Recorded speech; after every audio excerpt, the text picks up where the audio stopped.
Let us do Pradhana and start the session. Om Guru Brahma Guru Vishnu Guru Devo Maheshwara Guru Sakshat Parabrahma Tasmai Sri Gurave Namaha.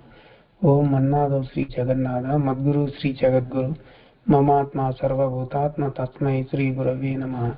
Om Akhanda Mandala Karam Vyaptam Yena Characharam Tatpadam Darchitam Yena Tasmai Sri Gurave Namaha. The only Guru of three religions, Sutraita Theorem originator, sensational writer, Hindu virtue donor, the Emperor of Spiritual Kingdom, the author of more than 100 divine holy scriptures, Sri Acharya Prabodhananda Yogeshwar. Let us pray our Guru to provide us the wisdom in a right manner.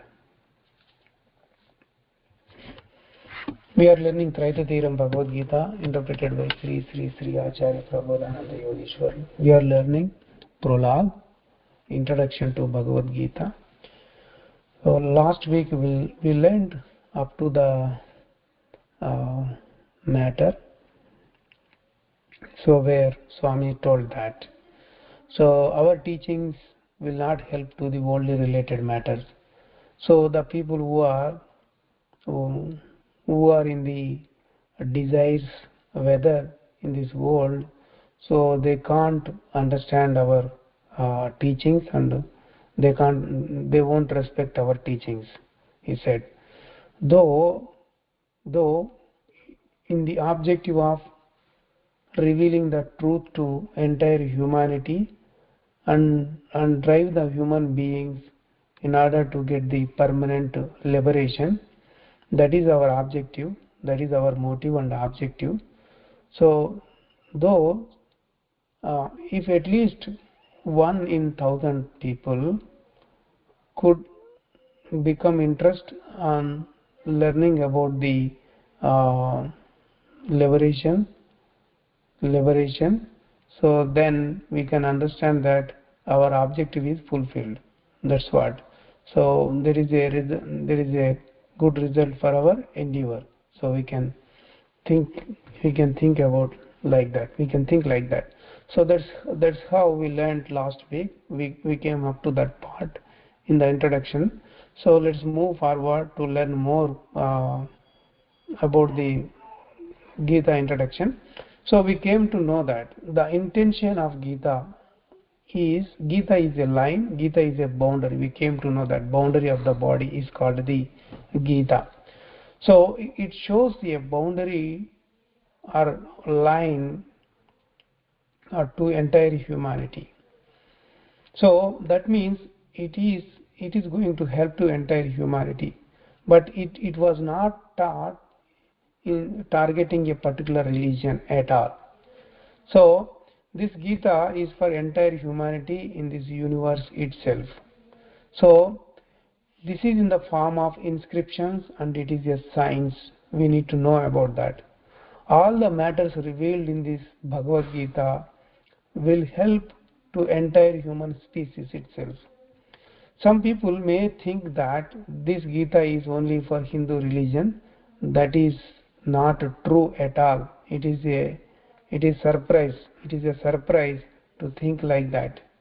So they might have thought that based on the person who taught, so this may belong to Hindu religion, and they may categorize that this Gita is related to Hindu religion.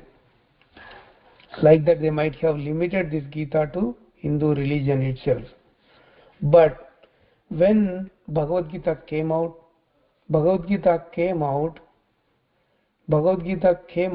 5,150 years ago. During that time, there were no religions. There were no religions during that time. If we notice that matter carefully, then we can easily understand that Bhagavad Gita is related to all the human beings itself, irrespective of any religion. So it told that Bhagavad Gita says that the matters within Bhagavad Gita is to the mortal soul who took birth.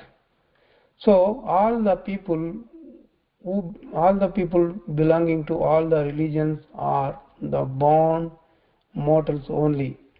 So, in that way, if we consider all the matters revealed in Bhagavad Gita are related to entire humanity itself. If we dig more deeper into that, Bhagavad Gita does not say that it is only for male or it is only for female. And it says about the matters related to the soul, immortal soul. So, because every human being is driven by the soul, immortal soul, so the matters are related to entire humanity itself.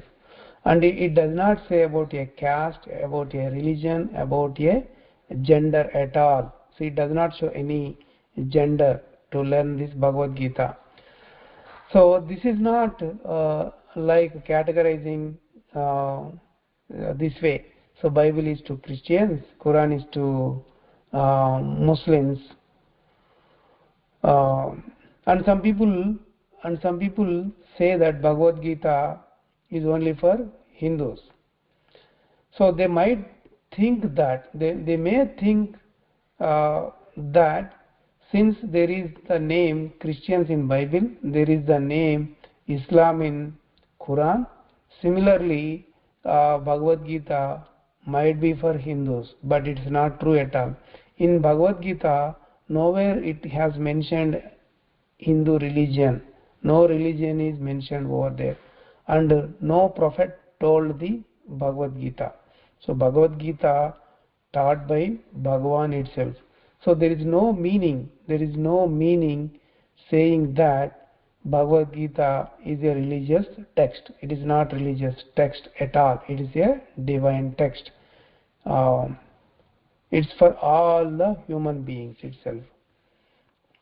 So if you understand Bhagavad Gita, you will come to know uh, there is a Lord for entire humanity. He is the God only. So we will come to know about the God who is the Lord of all of us. So in order to learn about Him, you need to learn Bhagavad Gita. We are telling you to read Bhagavad Gita in order to know about our Lord, the God, only God. So some people might have already read Bhagavad Gita. They might have got already some doubts out of that.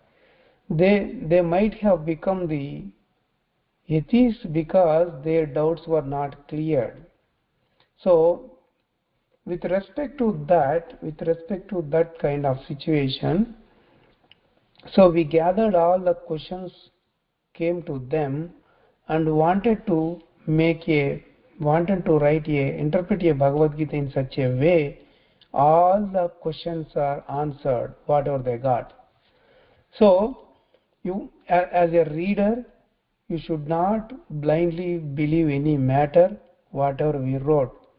You must think about that and then decide about that. So because some of the matters you might not have come across so far, they could be strange also, but we already told that. So whatever the matter we revealed, those matters nobody told you earlier. So we are letting you know one thing, that you have to understand the matters in a reality way, in a realistic way. So in that way we are interpreting this Bhagavad Gita. That's what Swami told over here. So all the people know that Bhagavad Gita was taught by Lord Krishna during the Mahabharata battle. So Lord Krishna told to Arjuna that this is a secret wisdom. I am teaching only to you, he said. In that case, there is a question. How come Sanjaya listened to that or hear to that? grasped that, came to know about that matter. If Sanjaya got radio or television during that time, and if he is revealing every matter, whatever was happening in the battlefield to Dhritarashtra, was the father of Kauravas. Okay?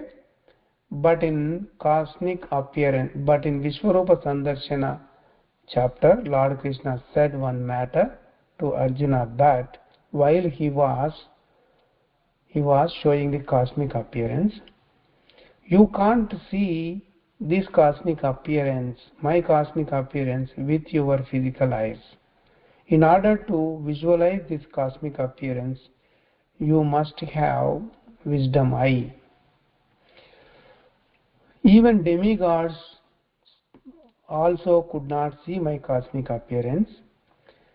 I am going to provide you wisdom eye to you, with that you can watch my cosmic appearance. That's what Lord Krishna said in battlefield to Arjuna while teaching Bhagavad Gita to Arjuna. So in that case, with what sight or what eye, with which eye Sanjaya could see the cosmic appearance? That is a question.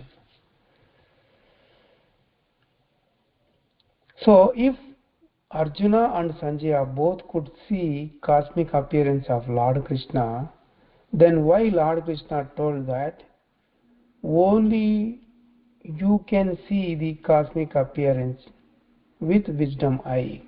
That is the question, right? Why Lord Krishna said so? Like this, if we keep on analyzing the matters from Bhagavad Gita, there are so many questions coming up to us.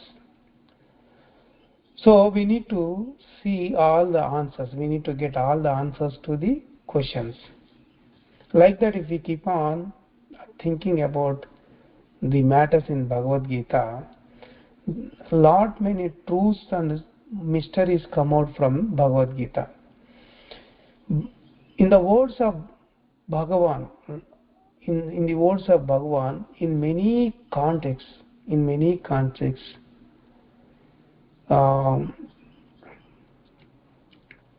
so it changed many forms, and finally we got the Bhagavad Gita in 700 slokams format.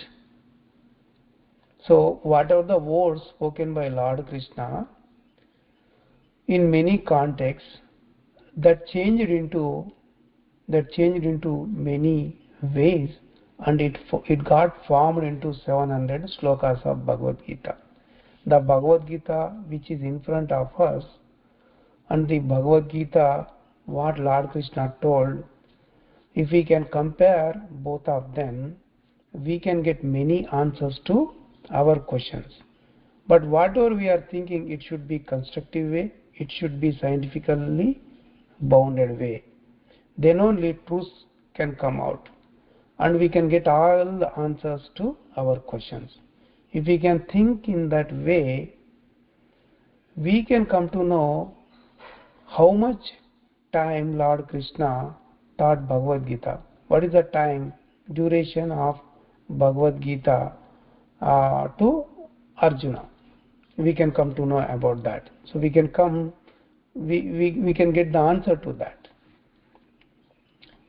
The person who, the illiterate person, when a illiterate person wants to convey an important matter to another relative living in another village or another country, he will approach to a person in his village. That person is an educated person. So educated person will agree to the person to write a letter in behalf of the illiterate person. So then the illiterate person will tell in a short form the important matter to the person who is writing the letter.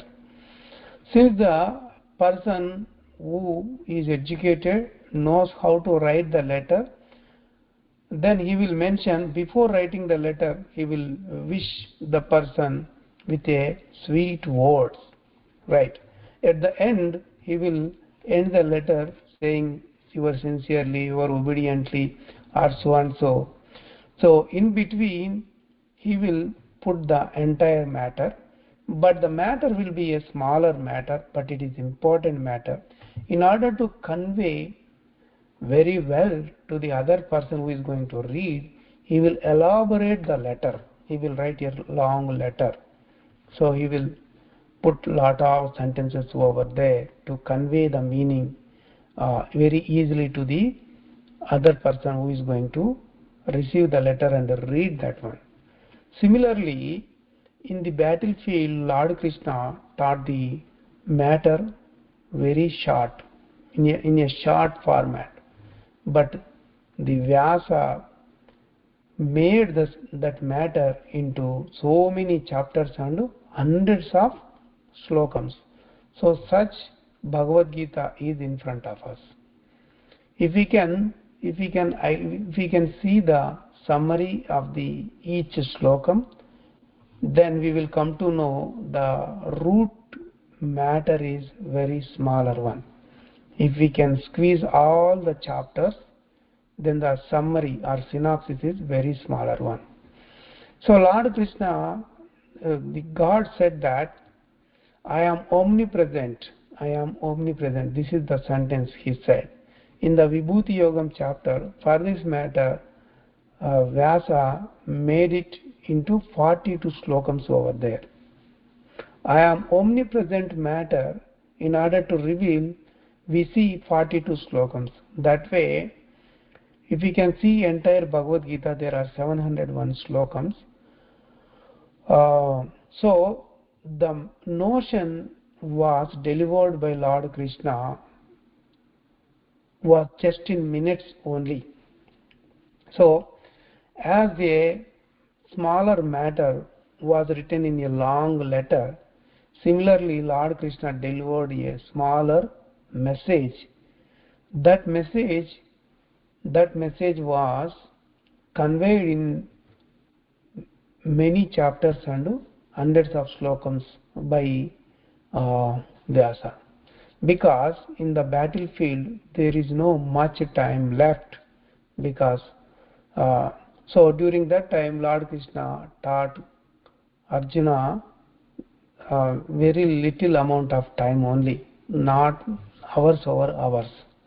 So the matter which was written by Vyasa in such a way that so many chapters and so many slokams over there. So why he could write like that? He wrote such a way that he thought that people can understand very easily.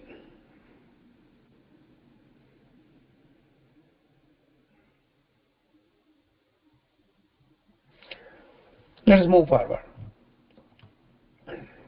So the first question in Bhagavad Gita is that how come the matters in the battlefield Sanjaya told to Dhritarashtra? That is the first question from the Gita. Suppose Sanjaya could deliver the message of Lord Krishna, and also he could see the cosmic appearance of Lord Krishna. So that means this about the cosmic appearance not only known to Arjuna, Sanjaya and also Dhritarashtra. Here three people are coming into picture who could know about the cosmic appearance. If in the starting of the battle itself, if Sanjaya and Dhritarashtra could come to know about Lord Krishna and he is the Almighty and he is the Supreme Lord and Absolute Soul, then they might have rushed to the battlefield, and they might have stopped the battle itself. And not only that, if Sanjaya could know about the Gita Bodha, Gita teaching, then how come Lord Krishna said that except you, nobody knows this, nobody knew this one?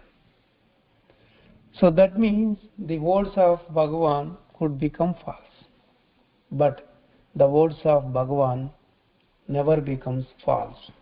It's always truth. If Sanjaya, if if if we say Sanjaya listened Gita is wrong, then there is a doubt that if Sanjaya if Sanjaya did not know the Bhagavad Gita, then Bhagavad Gita does not exist. That's what we get the doubt. This situation is like we are in between the doldrums, right? So when we did not get answer to this question means we did not understand the Gita in a right manner. We understood Gita in wrong ways. We could not understand Bhagavad Gita in such a way there are no doubts at all. So there are the people who could not, who failed to answer these questions, but they are very popular in front of the people in the society, and those people are um, um,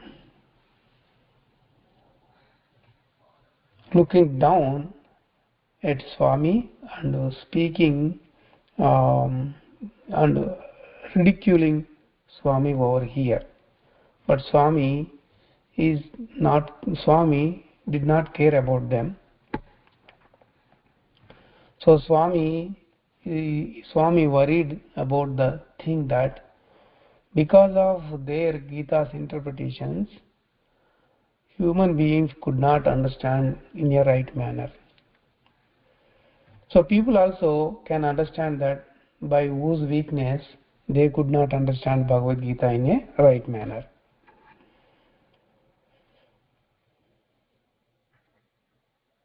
So many people turned into atheists since they could not understand the matters in the Brahma Vidya. So they could not able to get answers to the questions what they got. They turned into atheists because they thought that they did not have answers to their questions. This is all trash.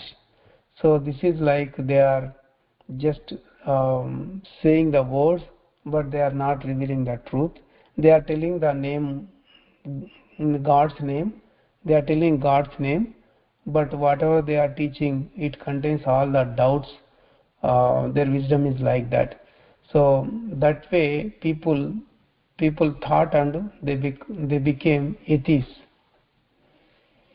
Because the Bhagavad Gita which they provided got lot many when they read they got lot many doubts and questions, but they did not get answers so far. That's how rationalists and atheists turned into atheists completely, and even the people who were searching for the truth also turned into atheists because of their writings.